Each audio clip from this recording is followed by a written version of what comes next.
জেলায় জেলায় সংকট সমস্যা, তা থেকে উত্তরণের চ্যালেঞ্জ আর সম্ভাবনার কথা তুলে ধরতে চলছে ডিবিসি এক্সপ্রেস। বিশেষ এই আয়োজনে মতামত থাকছে তৃণমূল থেকে শুরু করে নীতি নির্ধারকদের।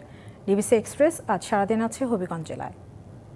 সিএসআরএম ডিবিসি এক্সপ্রেসে এই মুহূর্তে আমরা আছি হবিগঞ্জ সদর উপজেলার খোয়াই নদীর পাড়ে।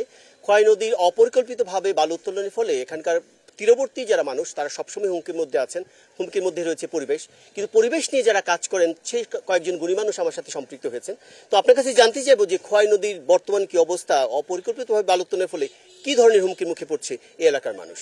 খোয়াই নদীটি প্রচণ্ড রকম সংকটজনক অবস্থায় পতিত রয়েছে। এটির মধ্যে ময়লা আবর্জনা ফেলা হয়। ভারত সরকারের পানি সীমিতকরণের আওতায় চাকমাকাট ব্যারেজ নির্মাণ করা হয়েছে।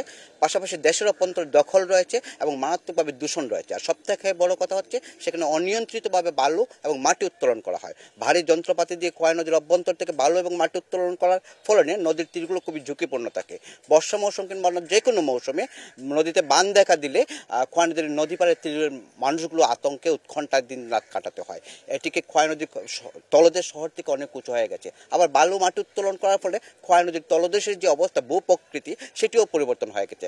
ফলে খোয়াই নদীটি সংকটজনক অবস্থায় এবং মারাত্মক অবস্থা রয়েছে, যে জন্য মানুষ আতঙ্ক উৎকণ্ঠা থাকে। পাশাপাশি একটু বলে নেই, আমাদের একটি পুরাতন খোয়াই নদী রয়েছে, সেটির দৈর্ঘ্য 5 কিলোমিটার, সেটিও অধিকাংশ দখল এবং দূষণ হয়ে গেছে। সেটি হচ্ছে হবিগঞ্জের একমাত্র বাড়ি পাতন্ত্র। আপনাকে অনেক ধন্যবাদ আমাদের সাথে সংযুক্ত হওয়ার জন্য। আপনার কাছে জানতে চাইবো, আপনি দীর্ঘদিন পরিবেশ নিয়ে কাজ করছেন। আমরা যে এখানে দাঁড়িয়ে আছি, এখানকার পরিবেশে খুবই বলার মতো অপেক্ষা রাখে না।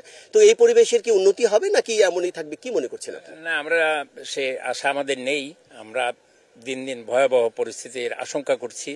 সেটা হলো শিল্পপুর যে দূষিত হয়ে গেছে হবিগঞ্জের একাংশ, এবং দিন দিন অবস্থার অবনতি হচ্ছে। হবিগঞ্জ সিলেট যে মহাসড়ক আমাদের যেটা আছে, ঢাকা সিলেট মহাসড়কের অংশ, হবিগঞ্জ অংশ, বিশেষ করে জগদীশপুর থেকে অলিপুর পর্যন্ত স্থানে প্রায় শতাধিক বাংলাদেশের খ্যাতনামা শিল্প প্রতিষ্ঠান তারা অপরিকল্পিতভাবে শিল্প প্রতিষ্ঠান স্থাপন করেছে। এবং সবচেয়ে বড় কথা, তারা সেখানে ইটিপি ব্যবস্থা, যেটা বর্জ্য ব্যবস্থাপনা যে সিস্টেম, সেটা চালু করে নাই, যে কারণে ওই দিকের খাল বিল নদী দিয়ে প্রবাহিত হয়ে শিল্প বর্জ্যে হবিগঞ্জ না, আমাদের পার্শ্ববর্তী জেলা ব্রাহ্মণবাড়িয়া, নেত্রকোনা, এই সমস্ত এলাকাও এফেক্টেড হচ্ছে। তো এখানে আপনারা জেনেছেন নিশ্চয়ই যে সুতাং নদী বাংলাদেশের 3টা দূষিত নদী হিসেবে যে চিহ্নিত করা হয়েছে, এর মধ্যে সুতাং, আমাদের হবিগঞ্জের সুতাং অন্যতম, এবং এর একমাত্র কারণ হলো শিল্প বর্জ্য দূষিত হয়ে গেছে। এছাড়াও আমাদের হাওড় এলাকায় শিল্প প্রতিষ্ঠান স্থাপন করা হচ্ছে, যে কারণে হবিগঞ্জের সামগ্রিক পরিবেশ খুবই ভয়াবহ রূপ ধারণ। সরকারের উচিত দ্রুত এই পরিবেশ রক্ষায় এগিয়ে আসার জন্য। আপনার কাছে ছোট্ট করে জানতে চাইবো যে এই পুরো শহরের যে আমি যা যানজট দেখলাম, সবকিছু মিলে অপরিকল্পিত একটা অব্যবস্থাপনা আছে, এই ব্যাপারে ছোট্ট করে একটু জানতে চাই আপনার কাছ থেকে। ধন্যবাদ। হবিগঞ্জের নাগরিক জীবনের মূল সমস্যাটাই এই মুহূর্তে যানজট।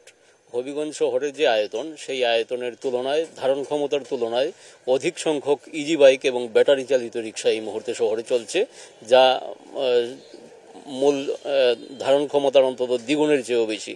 এই কারণে 3 কিলোমিটারের শহরটি পার হতে অনেক সময় 1 ঘন্টার মতো সময় লেগে যায় অনেক ক্ষেত্রে। এই যানজটের সমস্যা নিরসন করার জন্য নাগরিক বিভিন্ন সংগঠন প্রশাসনের কাছে দাবি জানিয়েছেন ইজি বাইক এবং ব্যাটারি চালিত রিক্সা সীমিতকরণের ব্যাপারে, কিন্তু নির্বাচিত কোনো পৌর প্রতিনিধি না থাকায় জিনিসটা সমাধান হচ্ছে না। আমরা সরকারের কাছে পৌঁছে দেওয়ার চেষ্টা করব। এখানকার আপনার যে দাবি দাবা ছিল, আমরা এতক্ষণ শুনছিলাম পরিবেশ নিয়ে। আমরা পরবর্তীতে বিকেল 5টায় আমাদের যে খবর, সেখানে আমরা হবিগঞ্জের চা বাগানে চা শ্রমিকরা যে মানবেতর জীবনযাপন করছেন তাদের তুলে ধরার চেষ্টা করব, এবং পরবর্তীতে আমরা এখানকার জেলা প্রশাসক বা তার বিকল্প যিনি আছেন তার কাছে জানতে চাইব। তো ততক্ষণ আমাদের সাথেই থাকুন।